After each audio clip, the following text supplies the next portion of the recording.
All right, welcome back to Walls Revived YouTube channel. Again, we're here with Leanne Ebert, the owner-operator of Walls Revived, painting contractor in Edmonton, and also a color design specialist. So today we wanted to talk about a burning question that a lot of Edmontonians have about the cost of a professional painter coming in. Because, like when a lot of your customers, they come in and they're, they don't want to do the painting themselves, but they're not sure how much of course it should actually cost, right? Now, I know you're more on the premium end, but at the same time, we should be able to give an estimate as to what does painting actually cost. And maybe we'll talk about different rooms or textures, locations. Yeah, whole house. The whole house, all that kind of stuff. So for sure. Maybe get us started. Where do we begin? Okay. It's hard to just put a number out there. I know some painters give a square footage price, but you really can't incorporate like all what's happening within the scope of the project, like the condition of the walls, how tall are the walls, how many coats of paint you need, all that fun stuff, right? So that's definitely why we insist on doing an estimate, an in-house estimate. And but if we just go back to like how much does it cost? It depends, right? So let's just say a bedroom, it can range anywhere from probably $300 to $800, depending on the size of the room. Are we painting the ceilings, the walls, the trims, the doors? Is there other considerations, like, did you have 1 million posters on the wall? Do we need to like repair like a bunch of holes? And it's, you don't know until you see. And sometimes people are like, well, I just bought the house. I don't have possession yet, so you can't come see it. Can I give you a photo or a video? I'm like, sure you can, right? So we can give you a rough estimate, based on that. And then of course the other consideration is paint color. Let's just say that your room is currently like black for some reason. It's like, oh, I don't want this anymore. I want to go light yellow, for example, right? Oh my God. So that's probably going to be at least 4 or 5 coats, especially like a light yellow is terrible for coverage. So you have to incorporate all that. And I definitely ask that in my initial consultation. It's like, you don't need to tell me the exact paint color. I can help you with that, but what are you thinking about going, like blues or greens or anything, or just, and that really does affect the price. So. Okay, well, that's great. I mean, it gives people an idea of, what you're looking at for, let's say, a single room. Now, let's talk about different areas of the house. So we've got bathrooms, kitchens, ceilings. Yep. All those different areas. Yes. How do you approach that when it comes to pricing? Well, so let's go back to the estimate. When I go into your house, we kind of chat about what you want and you take me on a tour of the house.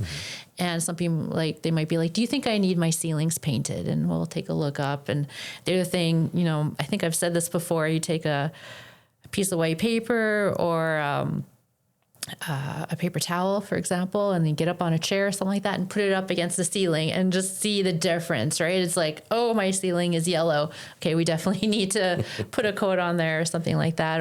Or I forget the name of it and I need to look it up, but it's this phenomenon where you can see the roof, like the trusses. Okay. So, I've seen this happen where, if you burn a lot of candles and it interacts with the joist, like try and visualize, you'll see stripes on your ceiling, and then so we definitely, that we can freshen that up with some paint.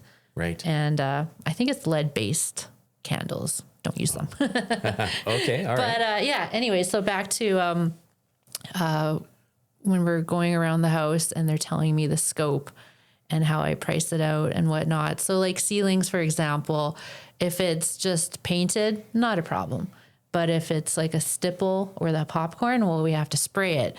And then in that case, are you living in the house? Do you have a bunch of furniture? Do we have to mask everything and put plastic over everything? It can like snowball into, kind of a big expense, right? Right. Unless you're doing a big renovation and you're moving your furniture out, then the cost will come down because we're not, tripping over furniture and whatnot. So there's a lot of factors that come into play with quoting and pricing. So yeah, it sounds like it's a kind of a tough job to come up with that, but not impossible. Of course. Not impossible. No. Let's talk about the paint selection. Like, do different paints create more work than others?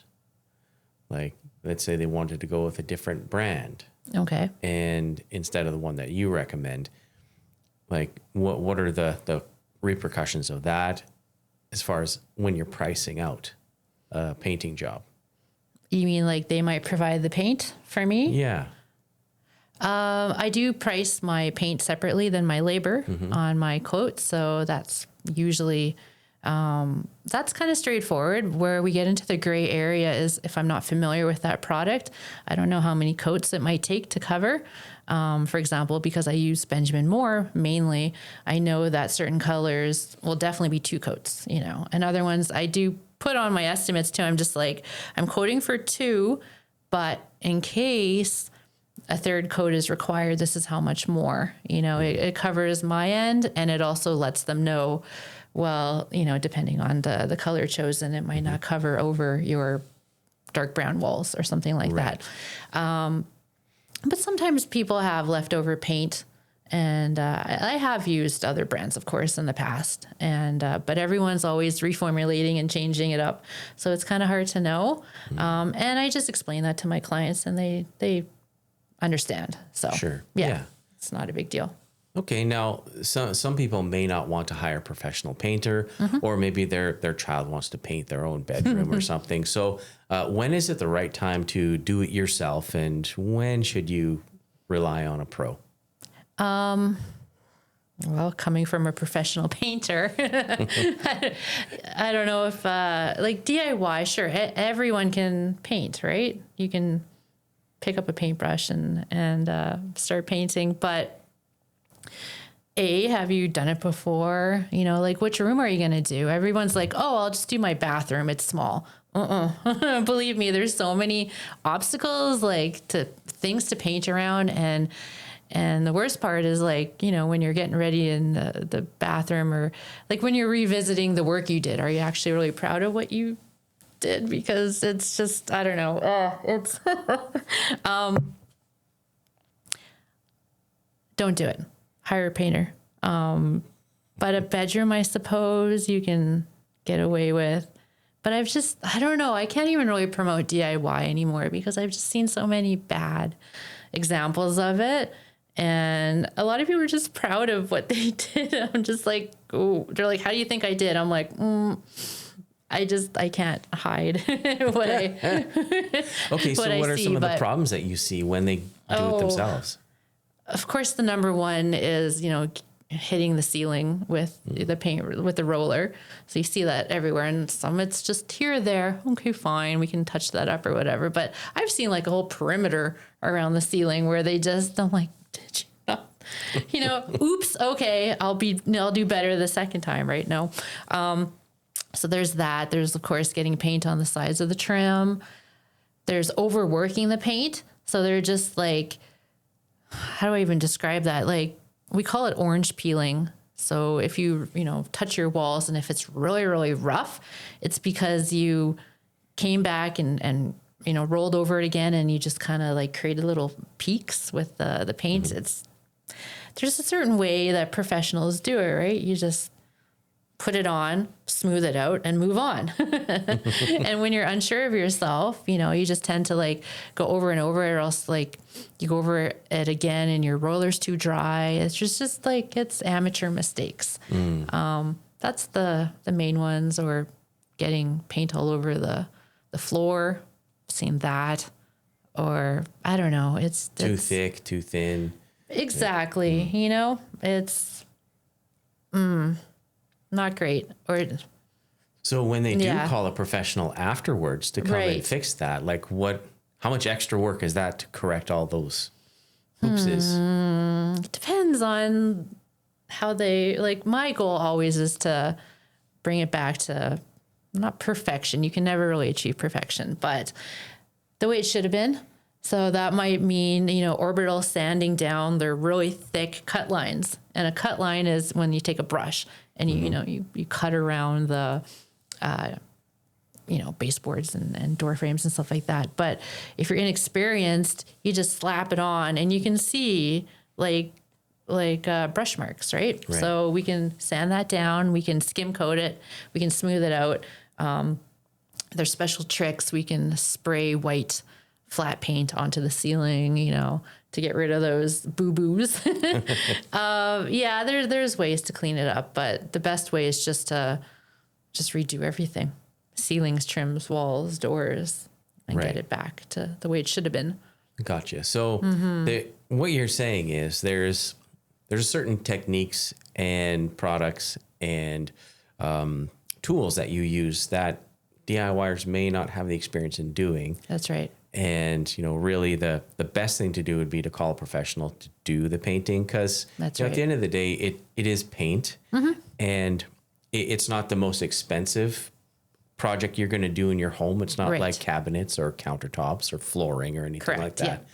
But still, if you wouldn't, install your own wood floor, you shouldn't install your own paint. But I see it all the time, right? People renovate their house and they run out of money because that's what happens. I'm renovating my house right now. And you're just like, Jesus, that costs so much more than I expected. So the average person will usually do the painting themselves. And I hear that a lot too. They're like, can you just come in and give me a quote? I'm thinking about painting it myself, but it depends on the money situation, right?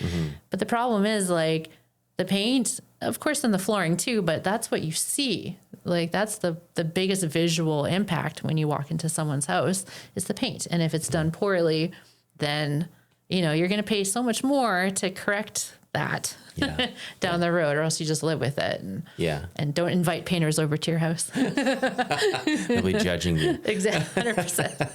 100%. Okay. Is there anything that we missed regarding pricing paint jobs for homeowners in the Edmonton area, what they should know, what they need to know and understand about painting?